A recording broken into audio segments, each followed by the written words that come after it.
Яңалыклар чыгарылышы үз эшен башлап җибәрде. Студияда Алина Хисматуллина, исәнмесез? Җәяүлеләр машиналар җәяүлеләрне күрмәй, куакларның зур булып үсүе аркасында авариялы участок барлыкка килгән. Урынга Ләйсәнханова чыкты.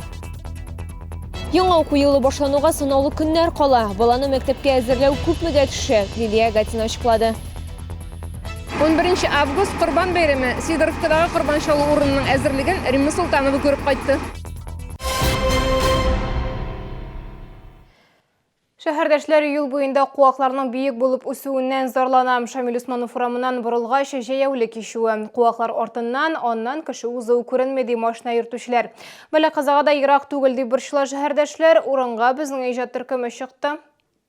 Бу урында куаклар ерактан ук биек булып күренеп тора. Кайберләре хәтта юл билгесе кадәр үскән. Бирдә ук җәяүле кишүе. Ну, по идее, конечно, это опасно, поэтому их нужно подрезать, чтобы видно было дорогу. Очень опасный поворот, не видно пешеходов, которые идут с правой стороны, потому что очень хорошо разрослись кусты. Они мешают, согласен.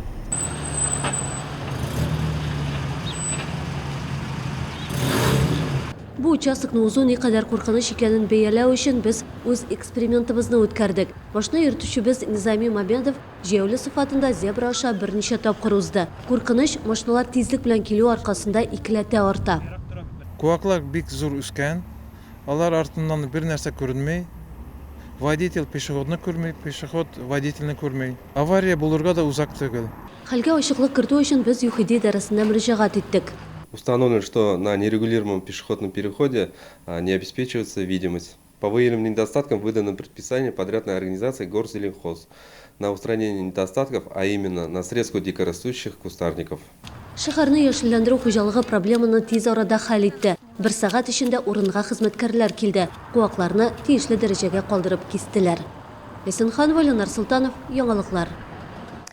Әгәр сезне дә берәр нинди проблема борчыса, ки шатлыклы хәбәр җиткерәсегез килсә, безнең редакциянең кайнар элемтә телефонына шалтыратыгыз. 51 31 31 номеры тәүлек буена эшли. Кыска гудоктан хәбәрегезне калдырыгыз. Безнең хәбәрчеләребез сезнең белән элемтәгә кереп проблемагызны хәл итәргә булышыр. Шалтыраткач исемегезне һәм телефон номерыгызны калдырырга онытмагыз. Яңа уку елы башланырга 2 атна вакыт калып бара. Кибетләрдә ыгы-зыгы. Әтәйләр балаларына мәктәп кирәк-яраклары эзли, укучыларны мәктәпкә әзерләү уртача ничә сумга төшә? Сорауга җавап Лилия Гатина сюжетында. Мүбәрәк Шөнәр гаиләсендә 1 сентябрьгә әзерлек инде башланган. Уллары Эмиль 1 сыйныфка бара. Канцелярия кирәк-яраклары сатып алганнар. Хәзер мәктәп формасы эзлиләр. Канцелярия первоначально по самому минимуму в районе 3000 рублей, да. Это без рюкзака и так далее. А форму пока не знаем, будем смотреть. Кайбер ата-аналар кием яракларны базарда эзләп йөрсә, икенчеләр кибетләргә өстенлек бирә. Тәҗрибә күрсәткәнчә бәяләр бер тирә. Иң мөһиме бала ел дәвамында кия торган форманың сыйфатлы һәм уңайлы булуы ди белгечләр. В наши дни школьная форма является необходимым атрибутом любого школьника. При выборе школьной формы очень важно учитывать ваше учебное заведение и какая именно форма в нем утверждена, качественные характеристики школьной формы, то насколько она удобна в носке. Бәяләргә килгәндә 1 сыйныф укучысының мәктәп формасы 2000 сумнан алып 5000 сумга кадәр тора. Укучыларга шулай ук спорт формасы да кирәк булачак. Бу тагын 1500-2500 сум дигән сүз. Портфель сыйфаты һәм фирмасына кара 1500 сумнан 5000 сумга кадәр. Канцелярия кирәк-яраклары турында да онытмаска кирәк. Шулай итеп 1 сыйныф укучысын мәктәпкә әзерләү уртача 10000 сумнан алып 25000 сумга кадәр төшәргә мөмкин. Лилия Гатина, Ленар Султанов, Яңалыклар. Дәүләт Думасы алиментлар түләтү буенча Татарстанның закон инициативасын карыячак. Республика алиментлар түләмәгән өчен җинаять җаваплылыгын кырысландыру тәкъдиме белән чыкты.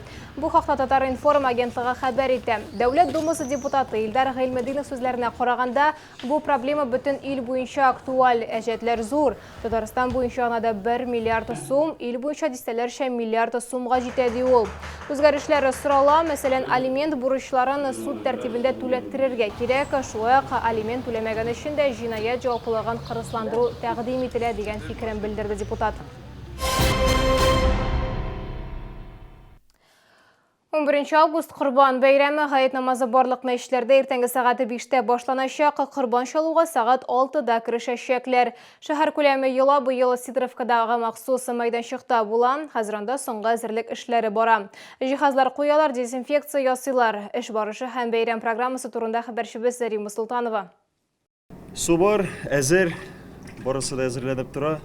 Бу Qurban чалу өчен махсус мәйданчык. Биредә бер юлы 100-гә якын сарыкны суеп эшкәртергә мөмкин. Шартлар ясалган, юынтык сулар агып китә, калдыклар җыела. Хәзер ветеринария хезмәте мал суы урынына дезинфекция үткәрә. Кемицид деген раствор белән 0,3%-ны монда бүтән инфекцияларга, грип, микроорганизмнарга төрле әйберләр булмасын өчен шундый эшләнә. Бу урында Qurban чалу 8 ел элек оештырыла башлады. Хезмәт күрсәтү елдан-ел яхшыра. Qurban чалдыртучылар саны да артуга бара. Быел оештыру эшләренә Сидоровка мәчете вәкилләре ярдәм итә. Хәзер алар түшкәләрне асу өчен җиһазлар куялар. Монда инде кеше килә, үзенең сайлаган сарыгын сатып ала. Монда китерә, монда чалучыларга бирә, чалучылар чалып та бирәләр, әзерләп та бирәләр. Инде итләрен турап, пакетларга тыгып җибәрәләр инде Алла теләсә. Быел беренче тапкыр Qurban бәйрәмен әзерләүдә волонтерлар да катнаша. Социаль челтәрләрдә игълан чыккач, олылар да, яшьләр дә теләк белдергән. Qurban бәйрәме турында мин әзерләнүен күрдем. Һәм волонтер буенча мин откликнусь иттем. Qurban маллар өчен урынны хуҗалар үзләре ясый. Сарыкларын Татарстанның төрле районнарыннан алып киләчәкләр, аеруча Актаныш фермерлары актив. Бәяләргә килгәндә чалдырган өчен 500 сум түләү каралган. Сарыклар исә узган елдан кыйммәтрәк булыр дип фаразлана. 75 машина урыны 75 хуҗа килә инде, шулай дип әйтик. Шул. Ул инде чама белән 2000 артык була Русия инде. Qurban чалу мәйданчыгы 3 көн 11 августтан 13-нә кадәр эшләячәк. Урынны Сидоровка элекеге ит комбинаты территориясе. Римма Султанова, Фәнис Ихсанов, яңалыклар. Бу сезгә ишкәрсә соңгы мәгълүматыбыз иде. Мин Алина Хисматуллина сезнең белән сау булашам. Игътибарыгыз өчен рәхмәт. Получи актуальную профессию парикмахера. Обучение с последующим трудоустройством. Курс 3 месяца. 7000 рублей. Звоните 777 577. Почему в сочинении «Как я провел лето» ты написал одно предложение? Бегал с родителями по магазинам в поисках школьной формы. А чего? Дети, куда мы идем за формой? Пеплос! В магазинах Пеплос всегда модная и качественная одежда для школьников и школьниц.